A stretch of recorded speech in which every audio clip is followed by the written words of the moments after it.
Right, I'm going to speak about my label, Kutowa Designs. I made a very deliberate decision to separate the name of my label from my name. So which is now very interesting because people come into the studio and say, "Where's Kutowa?" And I'm like, "I'm here, Towani's over here." So, and the reason I did that is I wanted Kutowa to have a life of her own, you know, and grow beyond and be, you know, longer than me, hopefully. Yeah. I mean, a lot of the labels that we have now, you know, Chanel, Louis Vuitton, the people who started them are no longer, but their label still lives on. Yeah. So what is Kutowa? I'm going to tell you 20 minutes, the story of Kutowa. Kutowa, I would say, is the story of Kutowa is a story of a clash of two cultures. That's pretty much it.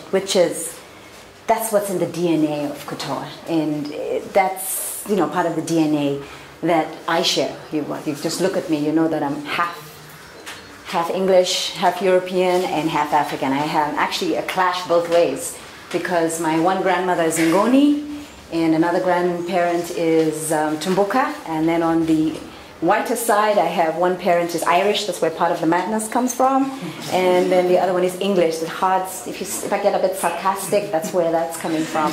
So that is the DNA there. And what it is, it's an Afro chic. I'll say Afro chic, which in Zambia gets translated as Afro chic, but that's cool. That also works. So it's really a fusion label, so contemporary label, so it's mixing that which is African and that which is European. I would say it's very simplistic, very Zen-like in its aesthetics. I feel, Chitenge is beautiful in and of itself. I don't like to chop it up too much because I feel it kind of, half the time, for me, it ruins the print. So I try to keep my designs fairly simple and Zen-like. I think I must have been a Buddhist monk in a past life, and I've still got, parts of those elements coming out every now and again. Yeah, and Kutowa also loves to recycle, and I'll tell you a little bit more about that. So I'm telling you the story of, how Kutowa got born. First of all, there was fertile ground, okay? So the fertile ground was, I think, that just the opportunity. I wasn't finding the kind of clothes that were me, Yes, I'm Western. We are all Western. We're all living in a Western world.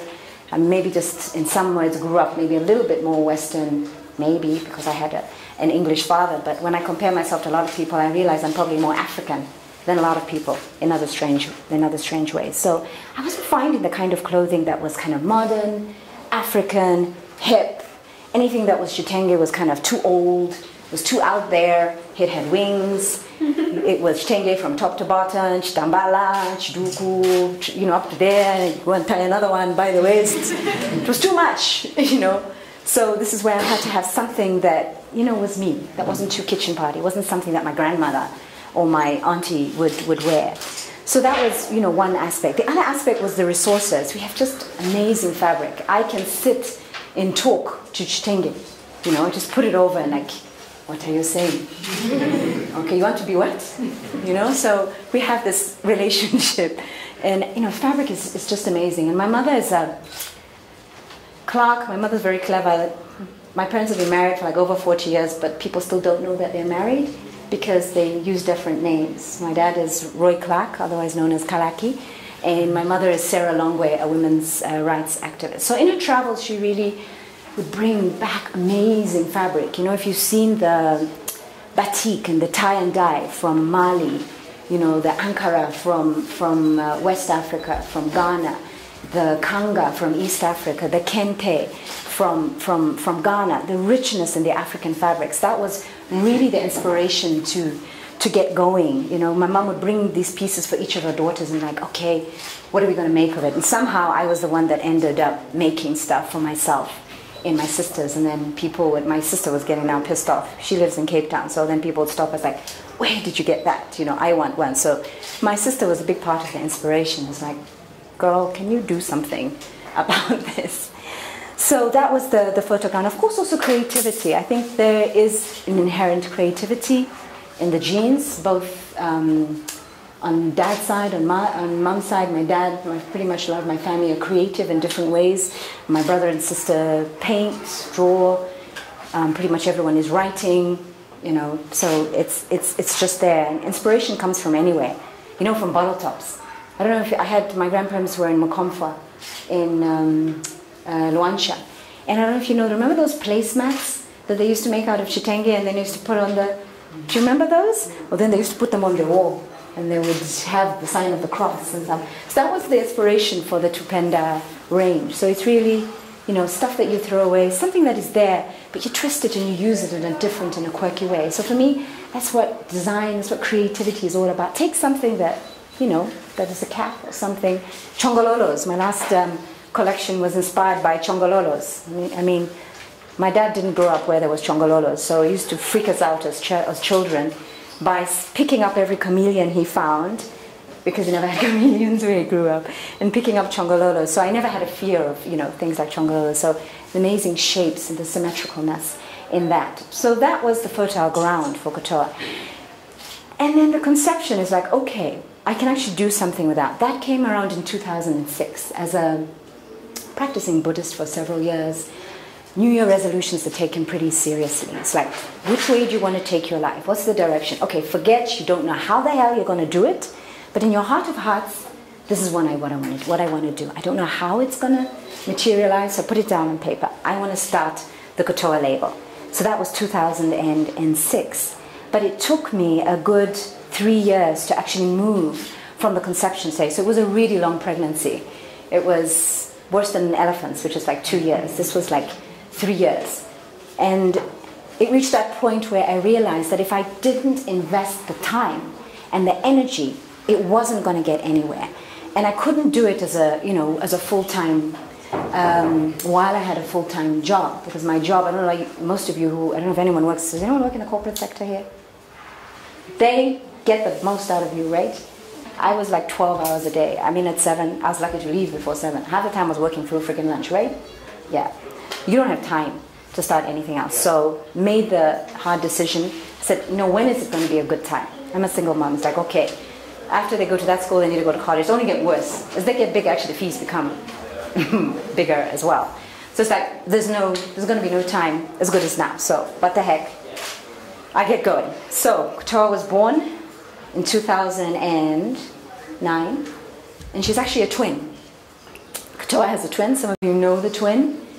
Fraternal twin, not an identical twin. So Kutowa's twin is Kututa Yoga. So some of you know the yoga side. That's my other business. So I have these 2 babies that I gave birth to in 2009. So we started from nowhere. Didn't have any premises, didn't have any employees. I just had the conception, the ideas, the designs, the sketches. I would go to tailors. Didn't even have clients, just made things. Didn't have clients. I said, I'm just going to make this. I had fabric, bought fabric, made stuff, figured, how will anyone know what I've done? Took pictures of the stuff that I made. When I went to do my training in Cape Town, put the pictures out, and I think, I'm not quite sure when I started the Kutowa Facebook page, but I think I started as a group because I didn't know what the hell a page was, and then someone told me that, you know, a page is better than a group. Some geek somewhere helped me out. And I took it from there. And then people started seeing what I was doing and say, I want this. And then we'd meet in all sorts of shady places like changing rooms, toilets, and hotels, take measurements, select fabric, meet them random places, workplaces.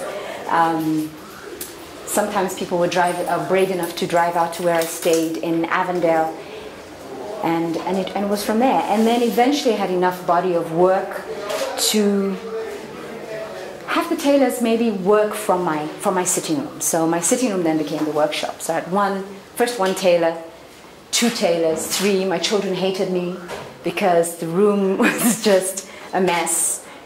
Almost perpetually had the machine and fabric all over. It was, and then I realized that I needed to take another step. I needed to take that step that I was scared of in terms of getting premises and the commitment to have premises. And that happened in 2012 when I took the leap, rented premises where I still am now for the Kutowa studio.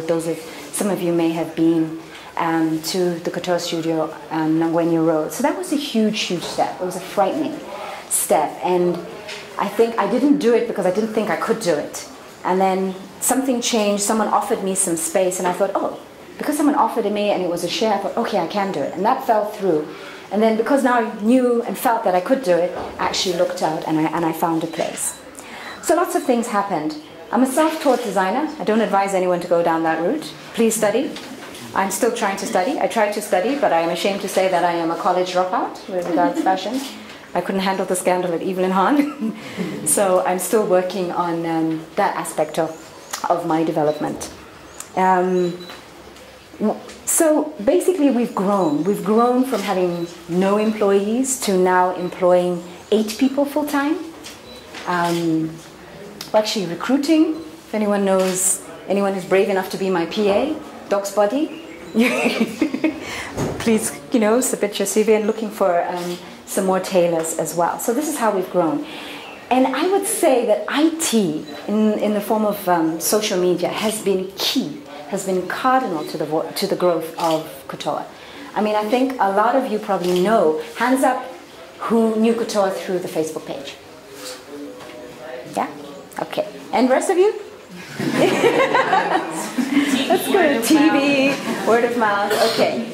And that's true. At the end of the day, you still cannot do away. Word of mouth is still the best. Someone, saying, or TV or radio still is the best. But you can at least get people to come and have that experience through the social media. And it's been amazing. I've been invited to shows. I've had potential suppliers come to me.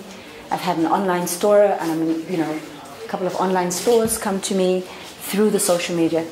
I've received a lot of criticism also, which is also good. I've received a lot of feedback in terms of what people like, and you can put out a collection. Of course, it's potential. People can steal your ideas. I mean, there's a risk with everything. They could steal the idea, but then I could also get a client. If I'm scared to put it out there to get a potential client, it's a win or lose situation. That's the way I look at it. So, the social media has been cardinal. I've learned that, my presence on the social media, how much am I posting pictures, how much, I'm getting into the tweeting. The tweeting is tweeting is a bit difficult, but we're getting there. And maybe we'll get into the others like Pinterest and Instagram and, the others. So basically that's Kutowa in a nutshell. We love. Another thing has been collaborations. I mean, part of the reason that I know Bongohive is through Silumesi. I've done lots of wonderful collaborations with models, with photographers, with accessory designers, so you need other people. I noticed that I need people who are experts in their field, and if we put what we do best together, that's when you come up with stuff and amazing stuff. So to end it all, Kutowa is still basically a toddler, basically 5 years old. And if any of you know 5-year-olds, they're a lot of work. Maybe not as much work as when they were 3 years, but they're still like, where's mommy? And tagging you. But Kutowa now has a life of her own. I mean, sometimes I actually get pulled around with Kutowa. She's like, let's do this, and I want to do this, and this is nice. And so I really feel that, Kutowa is, already becoming bigger and beyond me, and sometimes I just don't have the energy to keep up with her, which is why I have to do yoga, so that I'm fit enough that I can keep pace with Kutowa on the other side. So that's it. We do make some shirts, just a casual shirt, typical, very African. I think Americans call it dashi fabric. It's got pockets as well, because you guys don't move your handbags, you always need somewhere to put your stuff in. So this is a skirt, very popular kind of, I think I was born in the 60s. This is a peteka. Peteka just means to fold. The names of the collections always have a meaning. So peteka is to peteka, to fold. Yeah, and Shitenge is amazing. You fold it, you bring out different aspects. I could have brought out the yellow aspect of the Shitenge. There I brought out the red around the waist, which kind of forms like a belt. Yeah. And you can wear that top on jeans or something. Just some more menswear. Then also menswear with just a touch. I think sometimes Shitenge is you want to wear it in everyday life, and also for men, it can be a little bit overwhelming. So it's just these simple little details and highlights, like the inside of the collar, the undersides of the collar. If you look on the inside of the cuffs as well. So this is also from the Google collection. Also, we think Chitenge also must be skin tight all the time, like pasted onto your body. You know, Chitenge can also, the fashion can also keep you loose and free-flowing, something that you look great on a pencil skirt. You can wear it on skinny jeans. You can wear it on some super funky leggings. And I think that's all. It's just a jongo.